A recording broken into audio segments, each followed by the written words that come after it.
አንተ አገርህ በሁለቱ ቅዱሳን መጽሐፍ መጠቀሷ ልዩ ኩራት እንደሚሰጥ ሁሉ እኛ የፒያሳ ልጆችን በጸጋዬ ገብረመድኅን ሥራ መካተታችን ያኮራናል። ቦሌ የሚለውን ቃል በሰላምታ መጽሔት እንጂ በየትኛውም ቅዱሳን መጽሐፍት አታገኘውም። ጨርቆስ የሚለውን ስም በተጨቆኑ ቀልዶች ሲዲ ውስጥ እንጂ የትም አታገኘውም። ፒያሳን ግን በታላቁ ባለቅኔ ጸጋዬ ገብረመድኅን መጽሐፍት እንደ ልብ ታገኘዋለህ። ለማንኛውም ከላይ በቀረበልህ ግጥም መሰረት የሚከተሉትን ከምንባቡ የወጡ ጥያቄዎችን መልስ። ግጥሙን ደራሲው የት ቁጭ ብሎ የጻፈው ይመስልሃል? ሀ ጨርቆስ፣ ለ ፒያሳ፣ ሀ ቦሌ ድልድይ፣ መ አሲምባ። ፒያሳን ከሌሎች ሰፈሮች ልዩ የሚያደርጋት ለላይኛውም ለታችኛውም የህብረተሰብ ክፍል የምትመጥን በመሆኗ ነው። በቀላሉ እንዲገባ ወጣት ምሳሌ ልስጥህ። አይበለውና ወንድነትህ አስቸገረህና እንደኔ በጨዋ መንገድ እንደ ጨው የምትጣፍጥ ፍቅረኛህን መሐሙድ ጋር ጠብቀኝ ብለህ ኬክ ጋብዘህ በጁስ ተለማምጠህ በክትፎ ተለማምነህ ከንፈር ላይ ቂብ ማለት የማትችል ከሆነ አሊያም ደግሞ የሴት ቢሮክራሲ ከሰፈርህ ቀበሌ ጋር የሚመሳሰልብህ ከሆነ ፒያሳ መፍትሄ አላት። እስኪመሽ መታገስ ከቻልክና ኪስህ ድፍን ብሮችን ካቆረ እነ ባካልጸ፣ እነ ብሉ ናይል፣ እነ ጊቤ፣ እነ ቼጉቤራ ይተባበሩሃል። እስኪመሽ መታገስ ካልቻልክ ደግሞ ገሊላ የሚባል ቤት አለልህ። ገሊላ ቢራ ሳይሆን ማኪያቶ አዘህ ከአስተናጋጆቹ ጋር ለአጭር የምትደራደርበት ቤት ነው። ስለዚህና ሌሎች 4 ተመሳሳይ ድብቅ አገልግሎት ስለሚሰጡ እህት ኩባንያዎች በቅርቡ አጫውትህ ይሆናል። በነገርህ ላይ ቼጉቤራ ለፒያሳ አዲስ ገብ ነው። ገና ከመምጣቱ የጎረምሶች ቡጢ ቤት ሆኖልሃል። ይሄ ቤት በጨርቆስ ክፍለ ከተማ ቢከፈት ይሻል ነበር። የፒያሳ ልጅ ይመታሃል እንጂ አይደባደብህም። ዋጋ ከተወደደብህ ደግሞ ቀውጢ ሰፈር ልጠቁምህ።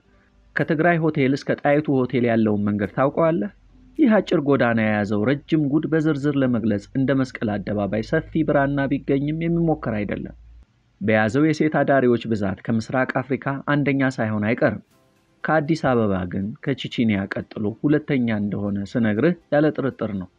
በዚህ ሰፈር ንጉሳቸውን እንደሚጠብቁ ሚኒስቴሮች የመንገዱን ግራና ቀኝ ተሰልፈው የሚቆሙ ልጅ እግር ኮማሪቶች በየዕለቱ ይወለዳሉ። ደግሞም በየምሽቱ ቁጥራቸው ይጨምራል። ከየት ነው የሚፈልቁት ልትል ትችላለህ። ጥሩ ጥያቄ ነው ያነሳኸው። ሴቶቹ 4 ኪሎን፣ አውቶቡስ ተራን፣ ጣሊያን ሰፈርን ከመሰሉ የጎረቤት ቀዬዎች ወደ ፒያሳ ይፈልሳሉ። ከነዚህ ጎረቤት ሰፈሮች አታለው የሚያመጧቸው ደግሞ እሳት የላሱ የፒያሳ ደላሎች ናቸው። እንዲህ ይሏቸዋል። ፒያሳ የሚባል ሀገር አለ፣ ወርቅ የሚታፈስበት፣ ባለጸጋ የሚኮንበት። ፓስፖርት አውጪና ወደ ፒያሳ ልውሰድሽ፣ ለቤተሰቦችሽ ዶላር ትልኪያለሽ። ከየሰፈሩ በዚህ መልክ በደላሎች ለስደት የተዳረጉ ትኩስ ኃይሎች ጣይቱ አካባቢን የስደት መጠለያቸው ያደርጓታል። ሰራተኛ ሰፈርና ዶሮ ማነቂያ ባሉ ቆጥ ቤቶች አዳራቸውን ያደርጋሉ። አሁን የእነዚህ የፒያሳ የጎዳና ኮማሪቶች መቆሚያና ቦታ ያጡ ስለሆነ ተራ በተራ መተዛዘል ጀምረዋል። የፒያሳ ክፍለ ከተማ ለእነዚህ የጎዳና ኮማሪቶች ወይም ኮንዶሚኒየም ቤት ወይ ሰንሴሽን ኮንዶም ወይ መቆሚያ ቦታ ሊሰጣቸው ይገባል። ፒያሳን በቅርቡ በምሽት አይታት ከሆነ ሰንሻይን ባር፣ ገብረትንሳይ ኬክ ቤት፣ መብራት ኃይል ህንፃ፣ ሲኒማ ኢትዮጵያ ደጅ፣ መሐሙድ ጋ፣ መሐሙድ ቁልቁለቱን፣ አራዳ ቀበቱን፣ አላሙዲን አጥሩን ሁሉም ደጆቻቸው በኮበሌዎች ተሞልተዋል። ደፈር ብለህ ከጠየቅ ኮልኮሌዎቹ አውትዶር ሰርቪስ ይሰጡሃል። እየመሸ ሲሄድ ደግሞ ይደፍሩሃል። ነብሱ፣ ባርዬ፣ ባርቾ፣ ቀዮ እያሉ። በነገርህ ላይ አላሙዲን ለ10 ዓመታት ያጠረውን የማዘጋጃ ሜዳ ሰሞኑን አምርሮ እየቆፈረው እንደሆነ አይቻለሁ።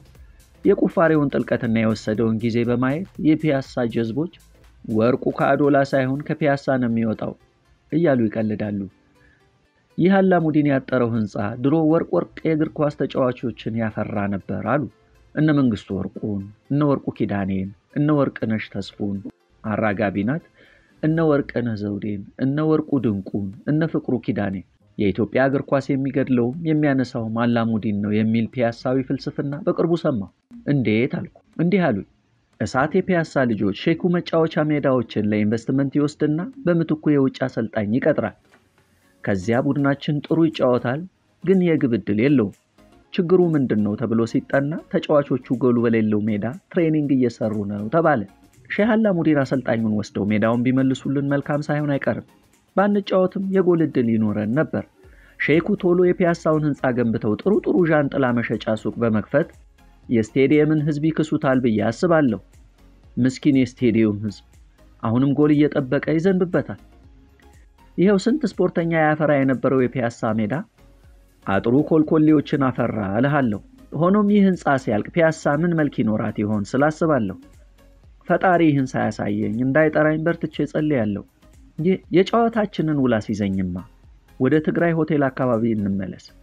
ከትግራይ ሆቴል እስከ ጣይቱ ሆቴል ባለው አካባቢ ያሉት ጥቃቅንና አነስተኛ መሸታ ቤቶች ቤት ያፈራቸውን እድል የዞረባቸውን ቆነጃጅት በቴካዌ እንድትወስዳቸው ዋጋ ያደራድሩሃል። እና አቢሲኒያ በወጣት ላብ ያጥኑሃል። እነ ኮንቲኔንታል ምራቅ ይዋጡ በስራቸው ዶክትሬት የጫኑ ሰፊ የሥራ ልምድ ያላቸውን ወይዛዝርትን በግዢ ያቀርቡልሃል። ሂድ ደግሞ ናሽናል። የአባትህ ታላላቆች ከሴት ጭን የሚወጣ እሳት ሲሞቁ ታገኛቸዋለህ። የሰፈርህን እድር በሊቀመንበርነት የመሩት ሰውዬ የሴት ዳሌ ቸብ ሲያደርጉ በዓይንህ በብረቱ ትመለከታለህ። በነጋታው የእድራችሁ ጥሩምባ ለምን በተደጋጋሚ እንደሚነፋ ይገባሃል። ትግራይ ሆቴል ድሮ ዝነኛ እንጂ ቆንጆ አልነበረም። እድሜ ለአሸባሪዎች አሁን ቅልብጭ ያለ ህንጻ ሆኗል። ውስኪ ጠርሙሶች ከበው ያሽካኩልህ እንደ ልዑል ትጠጣበታለህ። ከህንጻው አናት ደግሞ ቶፕ ቪው ካፌ አለልህ። የፒያሳን አፈር የመሰሉ ጣሪያዎች ቁልቁል እያየ አፈር ነኝና ወደ አፈር መለሳለሁ እያልክ ተስፋ ትቆርጥበታለህ። ለማንኛውም የቀድሞ የትግራይ ሆቴል ከፈነዳ በኋላ እንዲህ አምሮበታል እልሃለሁ። ሆቴል ሰው ተስፋ ካለው ሞቶ መነሳት እንደሚችል የሚያሳይ ሕያው ምስክር ነው። አልዓዛር። በዚህ የጣይቱ ሰፈር ምን የሌለ ነገር አለ? ጆሮህ ለሙዚቃ የሰለጠነ ከሆነ በእንግሊዝኛ ማስነጠስ የሚቀና ከሆነ የኮማሪቶች ከበርቻቻና ለከት የሌለው ሳቅ የሚያንገሸግሽ ከሆነ ማንም ባንተ ዛቢያ እንዲሽከረከር የማትሻ ከሆነ ልምከርህ። ጣይቱ ሆቴልን ተደግፋ የቆመች ትንሽዬ ፐብ አለች። ፎክላንድ ፐብ ትባላለች። በሙዚቃ ብቻ ስሜትህን አርክተህ ጣጣህን ጨርሰህ የኮንዶም እንኳን ሳታወጣ ወደ ቤትህ ትመለሳለህ። ወደ ቤት መሄድ ካልፈለግክም ፎክላንድ ፐብ እስኪነጋ ትታገሳለች። በሙዚቃ ፍቅር ያበዱ ዜጎችን ሃንጎቨር በሌለው ሙዚቃ የምታሰክር ቀሽት የፒያሳ ፐብ ናት ፎክላንድ። የሚገርምህ ጣይቱ ሆቴልን ካጀቡት መንግስታዊ ያልሆኑ መጠጥ ቤቶች ሁልጊዜ ጸብና ግርግር አይጠፋም። እከሌ እንትኑን የገደለው እኮ እዚህ ቤት ነው ትባላለህ። እድለኛ ከሆንክ ብቻ ነው ከዚህ ቀውጢ ሰፈር ሳትፈነከት የምትወጣው። በነገርህ ላይ በጣም እድለኛ ከሆንክ ደግሞ በእርምጃ ርቀት ብሔራዊ ሎተሪ አለልህ። ቦሌ አካባቢ ቶምቦላ ብታሸንፍ አዝዋሪው ብርህን ዋናው መስሪያ ቤት ሄደህ እንድትወስድ ነው የሚነግርህ። ፒያሳ ቶምቦላ ቢደርስህ ግን ብርህን እጅ በእጅ መውሰድ ትችላለህ ከዋናው መስሪያ ቤት ጣይቱ ጎን እስኪነጋ ጠብቀህ። እድለኛ ካልሆንክ ደግሞ በፒያሳ በአንደኛው መጠጥ ቤት ከአንድ ጠጪ በተወረወረ ሸራፋ ብርጭቆ ጭንቅላትህን ትተረተራለህ።